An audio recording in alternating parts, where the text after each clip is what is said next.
Siapa sangka kalau Israel ternyata justru punya hubungan erat dengan berbagai negara muslim terkenal. Contohnya saja Arab Saudi dan juga Turki.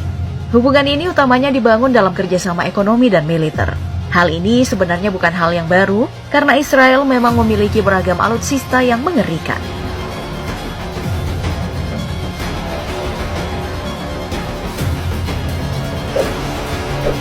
Di Angkatan Darat, alutsista dari Israel yang buat banyak negara ketar-ketir ada beberapa. Pertama adalah tank ikonik, yaitu Merkava Mark IV. Dari segi ukuran, Merkava Mark IV ini memiliki panjang 9,04 meter dan lebar 3,72 meter, serta berat yang mencapai 65 ton. Untuk segi persenjataan, jangan diragukan. Merkava Mark IV ini dilengkapi 120 mm smoothbore gun sebagai senjata utamanya. Desain dari senjata ini memungkinkan untuk Merkava Mark IV menahan tekanan tembakan yang lebih besar dan tentu membuat kecepatan tembakan jadi lebih tinggi. Bukan cuma itu, senjata utama ini juga bisa meluncurkan berbagai amunisi yang santer digunakan dalam militer modern seperti lahat anti-tank misil. Sistem penembaknya pun bukan kaleng-kaleng karena sudah berteknologi canggih yang diyakini bisa lebih akurat dalam menembak target bergerak seperti helikopter. Untuk menjadi pelengkap, Merkava Mark IV juga punya senjata Mark IV, yaitu 7,62 mm mesin gun yang dioperasikan secara manual oleh kru dalam tank. Dari segi pertahanan, Merkava Mark IV dilengkapi dengan Combat Proven Trophy Active Protection System. Teknologi baru ini membuat tank tadi tahan dari berbagai serangan, mulai dari ranjau darat, misil anti-tank, hingga serangan bombardir dari udara. Jadi dengan beragam kekuatan ini wajar kalau Merkava Mark IV yang dimiliki Israel sebanyak 550 unit masuk sebagai salah satu tank terbaik di dunia. Apalagi tank ini sudah menyambangi berbagai medan perang seperti di Lebanon dan beberapa perang Timur Tengah lainnya. Selain tank, Angkatan Darat Israel juga memiliki rudal Jericho 3 yang dilontarkan dari peluncur roket ataupun pangkalan militer yang berada di Tel Aviv. Pertama kali rudal ini diperkenalkan pada tahun 2011 kemarin dan merupakan penyempurnaan dari rudal Jericho 1 yang digunakan Israel sejak tahun 1970. Daya jelajah dari rudal ini mencapai 4.800 km hingga 6.400 km. Dengan jangkauan ini, rudal Jericho bukan cuma ancaman bagi Timur Tengah, tapi juga bagi seluruh Eropa, Asia, dan bahkan Amerika bagian utara. Kita pindah ke Angkatan Laut. Israel yang memiliki batas laut dengan Laut Tengah juga memiliki kekuatan tempur yang cukup kuat, utamanya di sektor kapal selam. Kapal selam paling mutakhir yang digunakan adalah Dolphin Class yang sudah digunakan sejak tahun 1960-an dan sudah turun dalam beragam operasi militer seperti di Laut Merah dan juga Mesir. Ya, karena sudah beroperasi lama, Dolphin Class ini akan digantikan dengan kapal selam terbaru, yaitu Dakar Class. Dari rumor yang beredar, Dakar Class ini akan menjadi rumah bagi misil berhulu ledak nuklir milik Israel. Seperti yang kita tahu, Israel merupakan satu dari segelintir negara yang memiliki nuklir sebagai senjata perang. Dengan rumor ini, ya wajar jika negara-negara Timur Tengah sedang memperhatikan Israel dari jarak jauh dan pikir-pikir jadi teman seperti yang dilakukan oleh Arab Saudi. Selain kapal selam, ada juga korvet canggih yaitu Sa'ar 5, kelas misil bot yang sudah bertugas sejak tahun 1993 silam.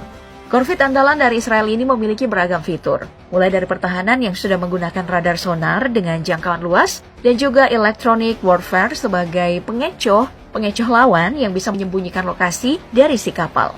Sedangkan untuk menyerang, Sa'ar 5 ini dilengkapi dengan torpedo untuk serangan laut dan juga peluncur roket untuk serangan yang lebih jauh.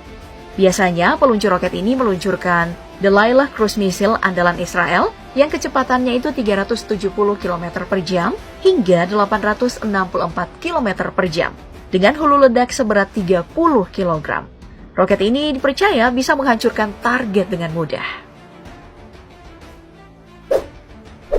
Setelah Angkatan Laut, pindah lagi untuk melirik Angkatan Udara dari Israel.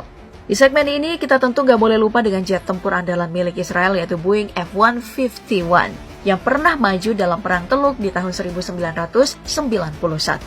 Setidaknya Israel punya 25 biji pesawat tempur canggih ini yang diperuntukkan untuk serangan udara ke darat dan juga serangan udara ke udara.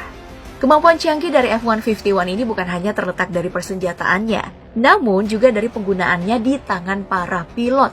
Dari info yang beredar, pilot jet tempur ini bisa menembak hanya dengan menggunakan konfirmasi suara saat melihat target yang cukup dekat.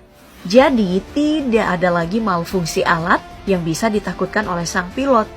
Oh iya, bicara mengenai Boeing F-151 milik Israel, siapa sangka kalau tipe paling mutakhir dari pesawat ini, yaitu Boeing 151X, akan dimiliki Indonesia dalam waktu dekat setelah mendapat lampu hijau dari Amerika.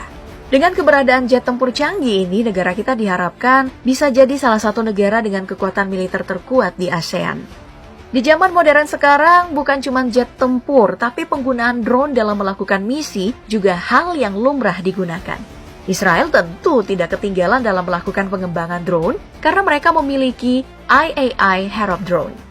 Nah, tugas dari drone ini cukup krusial untuk Angkatan Udara Israel karena bisa mengambil resiko yang tinggi, mulai dari melakukan pengintaian hingga menabrakkan diri sebagai bentuk serangan. Keberadaan dari drone canggih ini memang terbilang hanya sekali pakai, tapi tentu sangat berguna dalam pertempuran yang sebenarnya. Nah, membahas Israel masih ada satu lagi nih yang wajib dibahas, yaitu Iron Dome yang merupakan sistem pertahanan utama dari Israel. Dalam beberapa waktu terakhir, sistem pertahanan ini sudah sering aktif atas serangan yang dilakukan Hamas pada ibu kota Israel. Secara sederhana, Iron Dome ini memiliki mekanisme kerja menembakkan misil untuk membuat misil yang menyerang Israel hancur sebelum menyentuh daratan. Makanya, bagi mereka yang tinggal di Tel Aviv, ledakan misil yang berbenturan adalah hal yang lumrah untuk didengarkan. Persoalan akurasi, Iron Dome dipercaya bisa menangkal lebih dari 95% misil yang masuk ke wilayah Israel dengan menggunakan radar dan juga sistem peluncuran yang canggih. Dalam seharinya, Iron Dome bisa meluncurkan misil pertahanan hingga 200 biji dalam semalam. Nah, dari berita yang beredar, satu biji dari misil Iron Dome ini memiliki harga sekitar 2 miliar rupiah. Jadi, kalau 200 biji semalam, Israel ngabisin 400 miliar rupiah, geng. Wow, untung aja Indonesia itu negara aman-aman baik ya. Kalau konflik kayak di sana, kita bisa punya duit dari mana buat pertahanan diri. Israel mah aman, ada Mama Rika sama Arab Saudi yang backing ya.